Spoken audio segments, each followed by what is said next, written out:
আসসালামু আলাইকুম। আঙ্কেল, অনুমতি দিলে আপনার সঙ্গে একটু কথা বলতাম।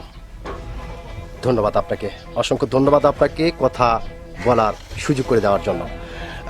তো আঙ্কেল, সর্বপ্রথমে জানতে চাচ্ছি আপনি কেমন আছেন?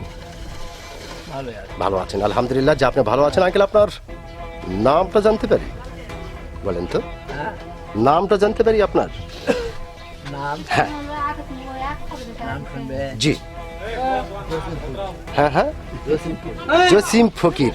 চমৎকার একটি নাম আপনার, অত্যন্ত চমৎকার একটি নাম আপনার। এবং আপনার নাম শুনে এবং আপনাকে সামনাসামনি দেখে যেটা বোঝা যাচ্ছে, আপনি অত্যন্ত একজন সাহসী মানুষ। এটা কিন্তু আপনাকে দেখে বোঝা যাচ্ছে। তো আপনি কি ভোটার হয়েছেন? ভোটার হয়েছেন?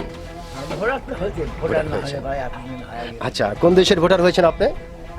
হ্যাঁ, বাংলাদেশের ভোটার আপনি হয়েছেন। আপনাকে অসংখ্য ধন্যবাদ। তো যেহেতু আপনি বাংলাদেশের অত্যন্ত একজন সাহসী মানুষ এবং বাংলাদেশের ভোটার, বাংলাদেশের নাগরিক, সেই ক্ষেত্রে একটি বিষয় আপনার কাছ থেকে জানতে চাই। এইবার বাংলাদেশের সরকার কে হতে পারে?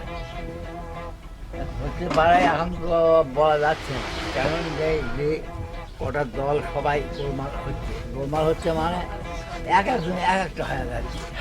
এটাকে নির্দিষ্ট করা যাচ্ছে না যে উন্মুখী হবে, এটা করা যাবে না। এখন ভোটের মনে করেন দুটা ক্যান্ডিডেট হচ্ছে, দুটা না তিনটা, তিনটাই পিগাপি লাগতেছে, কেউ কারোর সাথে যাচ্ছে না। যে দুই দল মিলে একটা হই, তাও হয় না।